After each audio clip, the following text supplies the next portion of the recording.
saber se você quer ou não seguir as regras, as normas, as diretrizes de conduta e de técnica daquela organização, daquela federação, daquela associação. No caso do Karatê de Combate, a gente não está ligado a nenhuma organização porque a gente não quer passar pelo tipo de exame que eles fazem. A gente treina uma coisa diferente, a gente treina a gente treina um karatê totalmente ajustado. Bom, isso é uma coisa que, tipo, é difícil de falar o que prejudicou, o que não prejudicou, porque cada um vai ter uma visão. O que a gente tem que entender é que naquela questão temporal, o Japão estava passando por um processo de pacificação. Cabe a nós hoje, cabe a mim, ao colega, a você, que quer o karatê diferente, que quer um karatê moderno, abrir a mente, abrir a cabeça. Fala galera da comunidade Ucha, ó, camisa top, hein? Será que a gente colocar pra venda, vocês compram? Comenta aí pra gente. E é isso aí, estamos para mais um Samurai Responde com o Sensei Eduardo, então roda a vinheta.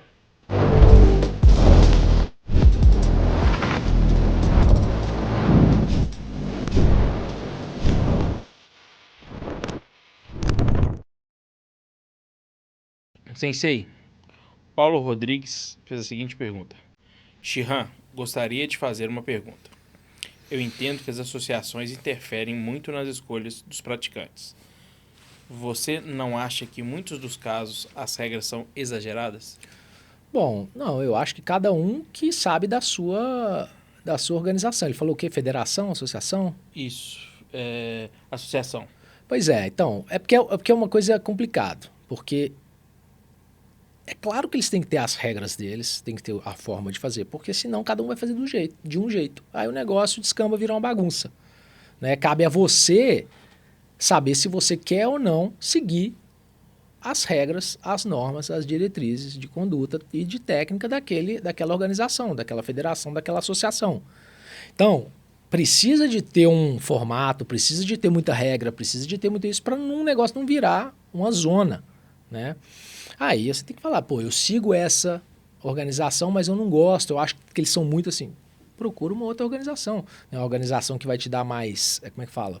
Mais liberdade, se for o caso. Só que o problema da liberdade, a liberdade vem junto com a desorganização, né? Então, assim, no caso do Karatê de Combate, a gente não está ligado a nenhuma organização porque a gente não quer passar pelo tipo de exame que eles fazem. A gente treina uma coisa diferente, a gente treina um karatê totalmente ajustado, adaptado e moldado para combate realista e autodefesa.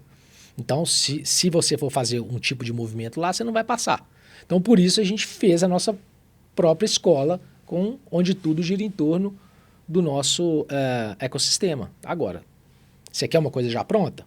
Vai para uma federação. Você quer liberdade?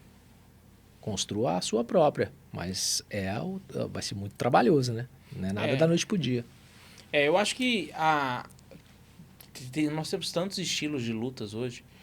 Nós temos, dentro de cada estilo, nós temos estilos variados, como, por exemplo, o karatê. Nós temos o karatê de combate, temos outros tipos de karatê do, por aí vai.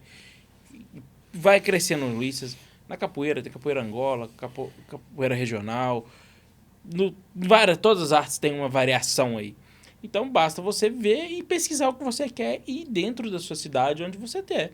Eu acho que a associação, federação, seja o que for, ela tá ali para regular. Regular uma coisa que foi escrita. Então procure a arte marcial que escreveu o que você gostaria de fazer. Aquele negócio. Não tem nada que vai ser só preto, só branco, né? Só bom ou só ruim.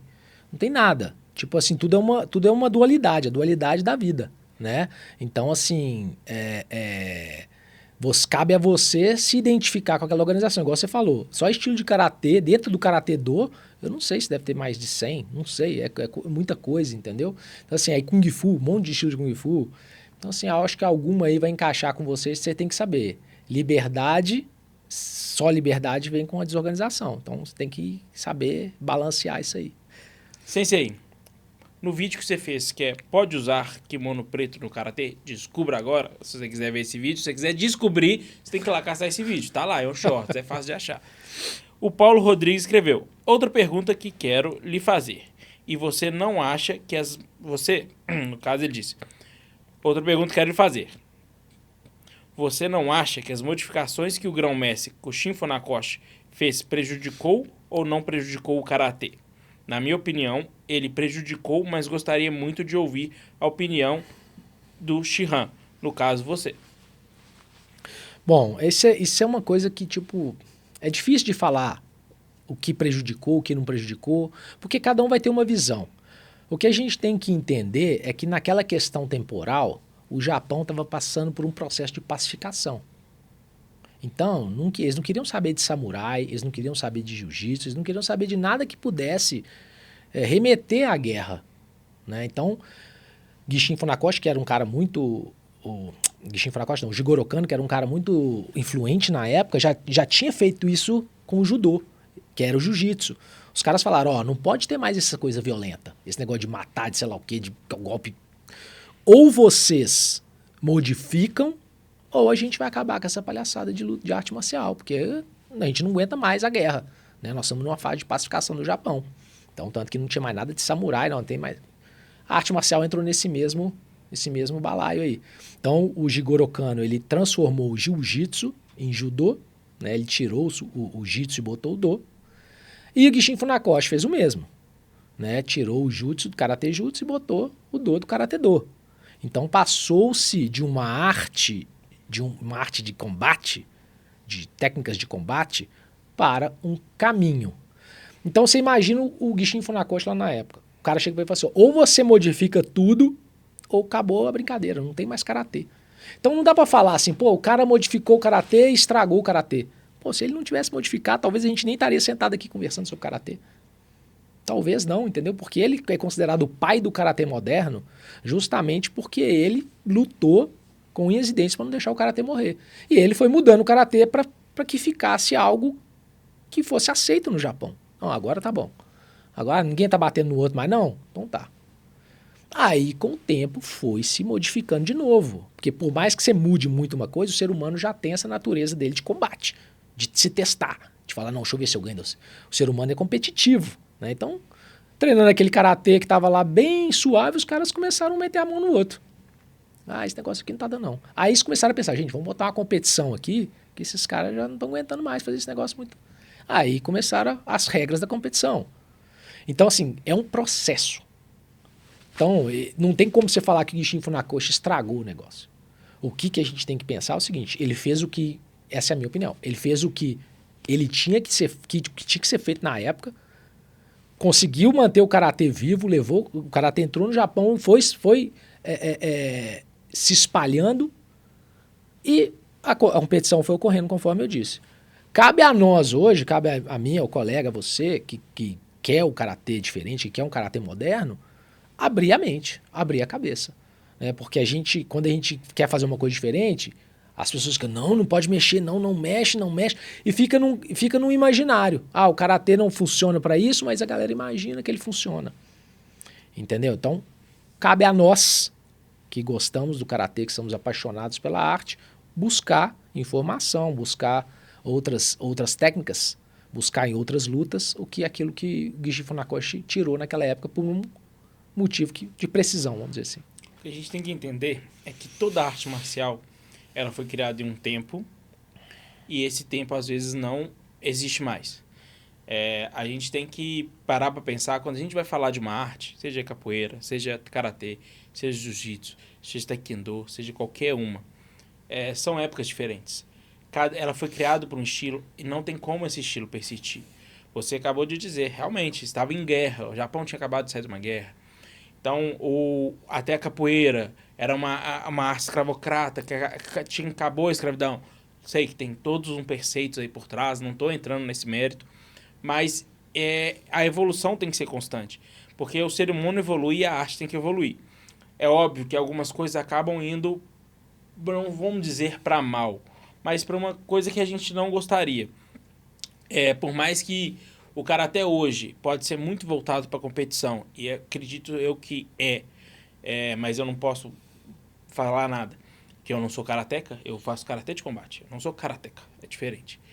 Então, mas hoje a gente está passando por um tempo onde muita gente está achando que a arte marcial deveria voltar à agressividade.